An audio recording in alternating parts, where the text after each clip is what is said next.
Scoliosis in Greek means a bending. So, if people think, oh, my spine is bent. And over time, very severe scoliosis, the bones will change their shape.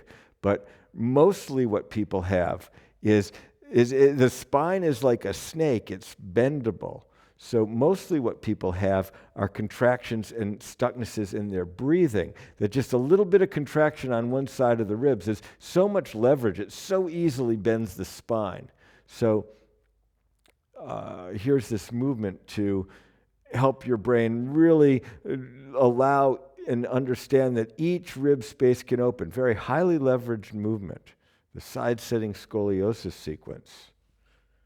There's ways to do this that is not so intense on the shoulder. Many different options to help if your shoulder and the strength of the shoulder is the limit. Be very gentle on the shoulders here. Not into any pain or discomfort with any of these movements.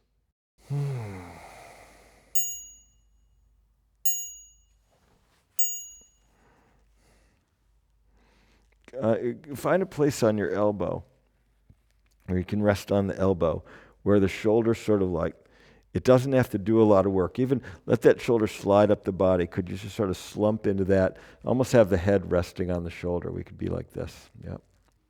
Oh, here, we're just going to do this movement. Coming on up, resting on my elbow. One of my very favorite teachers, Laura Gates, showed me this movement. She taught this movement. It's a different relationship to gravity than the side bend. It allows you to focus on different places. So here, as I come up, as my torso bends to push my elbow up to the sky and my head just sort of tassels over, I've got my shoulder in an easy position. My elbow's positioned so that it's really not a lot of work happening in this shoulder. The bone's just being pushed toward the body. Not a lot of shoulder effort. So make sure you have that. Should be very easy on the shoulder in this position. And we're lowering down easily. The head comes up as the body sags. And just look, well, where does that not know how to open? Think about it as three planes. The line right down the side, sort of this side plane a little bit more to the front, and then that same side plane a little more to the back. So we're coming up into the movement. Head tassels over. My body's moving to pull my armpit down toward my hip. And we're lowering down easily. Well, what part doesn't know how to open? Go gently with that. Gently, gently, gently. Slowly. Not a stretch. The brain won't learn from a stretch. Can your brain allow the muscles to lengthen? When it's stretching open, the muscles are kicking and screaming. The system is saying, I don't want to open. So here, if it's a little more the front plane, you're going to curl forward a little bit. And if it's a little more the back plane that doesn't know how to open, we're going to just arch the back a little bit. And we're going to lower down out of that. Today, it's my back plane a little bit. Easy, easy, easy. And I can turn a little bit as if I'm shining my sheriff's badge up to the sky. I can just arch my back and sort of close that. I'm pulling the shoulder blade down toward my back pocket. A little extra effort is added by pushing feet to the floor. There we go. And we're just going to lower down easily out of that.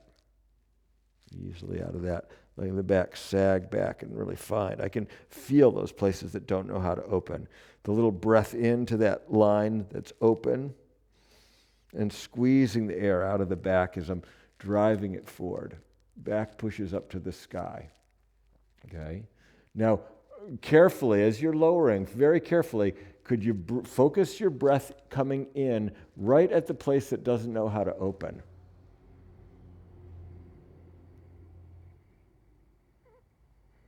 Breathing into the back in that as the back opens, as the back ribs open. Squeezing the air out. Closing on up, pushing the body up to the sky in any position. Just find something good. This is more of an advanced movement. We're just coming out of that easily, really sagging into it, letting the shoulders slide up the body. Head rests on shoulder. Breathe into that open side, squeezing, closing, maybe curling up in front, closing in front. The breath comes in focused. Find the place that isn't opening. Breathe exactly into that place. How small and focused a place can the breath come in? Squeezing the air out, closing. Moving everything that's facing the floor, move that away from the floor. And we're opening easy. Okay. That's a beautiful movement. I call it the side-sitting scoliosis sequence. And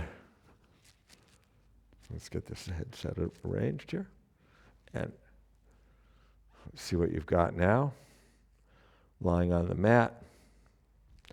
How about gentle breath into the side that we were just contracting and relaxing. So the side that was facing the floor.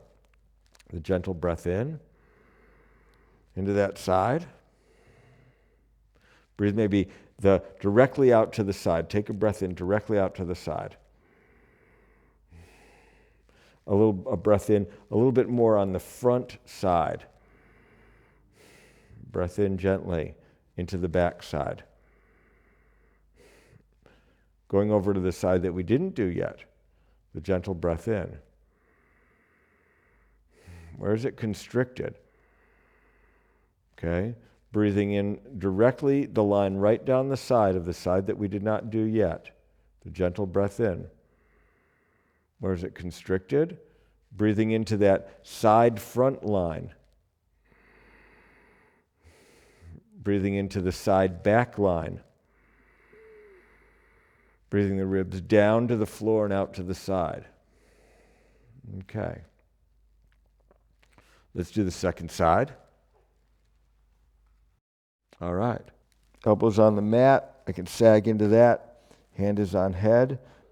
Let's just take a breath in as you come into that arch and then squeeze some air out. Can the exhale help close that accordion of the ribs to pull that armpit down toward the lower hip? Okay. Now, focus as you push your feet gently into the mat. You could have a little more abdominal. You could have it in the middle of the torso here, upper ribs. Okay. And lowering down easy, easy.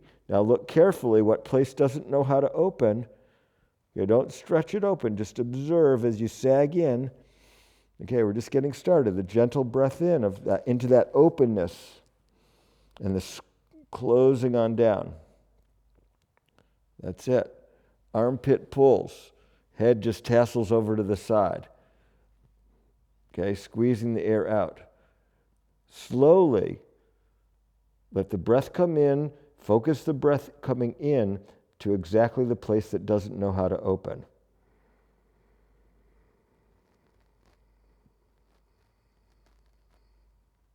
Okay. We're going to close on up. We're doing the line right down the side of the body. Armpit pulls. And here, for extra credit, try this. Hand holds head. This is an advanced movement, I think. Hand holds head. Head pushes down against hand as we're in this arch. Now, as the ribs open, the hand slowly begins to help the lower side of the neck open. Against the hand is the opposition. The hand is pulling the head up. So I'm slowly releasing the lower side of the neck, the whole curve of where the neck connects to the shoulders. Can you sag into that? Gentle. Breathing in even to these uppermost ribs. The gentle breath comes in. Squeezing the air out. Closing it on up. The breath comes in. Neck slowly allows the hand to lift. Beautiful that. Beautiful. Okay. Hand can just hold the head easily. We're going to let that shoulder roll back and we're going to be arching the back. I'm pulling shoulder blade down toward the lower back pocket as I do that arch.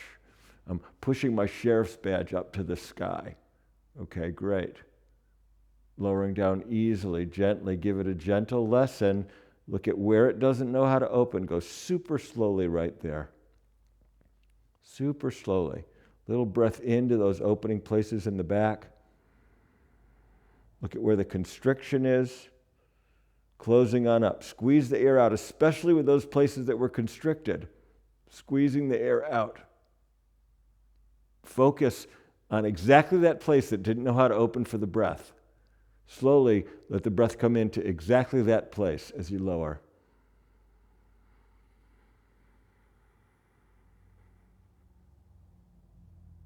Closing, arching. Breath in, open. To the whole line. Breathe into the whole line. Focus on a little extra breathing into the place that doesn't know how to open. As you sag down into that line. Here, if your shoulder's getting tired, you can have that upper hand is down on the mat, but I usually just do it like this. I sort of come into that. I'm turning the light shining out of my chest. I'm aiming it down to the floor a little bit. I'm closing on up, and I'm pulling, and I'm sort of curling up, and I'm focusing more on this front line of the side. We're opening easily out of that gently. Can that sag, in a way it's like the nipple line, can that sag down to the mat? Can the shoulder slide up the body? Can the ribs sag down? Closing, reaching all that away from the mat. Okay, gently curling up, pulling. I'm even pulling my elbow toward my hip. I'm closing that actively. And let the breath come in, especially focusing on the place that doesn't know how to open.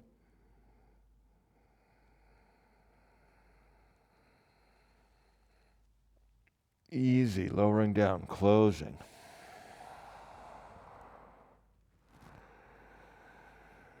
And the side of the body, closing. We're going to just be really thorough with this side today. Closing. The question is, when one side is tight, how's your mood when that side is tight? If the other side's tight, how's your mood when that side is tight? You're the back of the body, closing and up, gently. That might be my practice, just a few on each side. Gentle, closing. Often I have my, in order to turn at that angle, to get that line of the back, sometimes I'll bring this upper knee up. I'm just like that. Oh, just yawn that out easy, gently. So go lower so slowly that it could really relax open, that whole line of the back of the ribs. The shoulder slides up so beautifully. Okay, the side-sitting scoliosis sequence. Thanks to Laura Gates for showing me the beginning of that. There's a lot of detail that you can do to explore that movement. It's really a very powerful leverage in relation to gravity in that position. I'm not sure if she came up with it. If she did, it's brilliant. And if she didn't come up with it, then whoever did is brilliant. That's just a beautiful position. So thank you for that. I'm grateful for that movement. It really helped me be free, more free from this very powerful scoliotic holding that I had in my body. Very helpful for these intense side bends in scoliotic positions. I always am very grateful for if you click that like button, if you subscribe, and especially I love getting your comments. Please let me know. I'm Eric Cooper, InspireSomatics.com. Thank you very much for practicing with me today.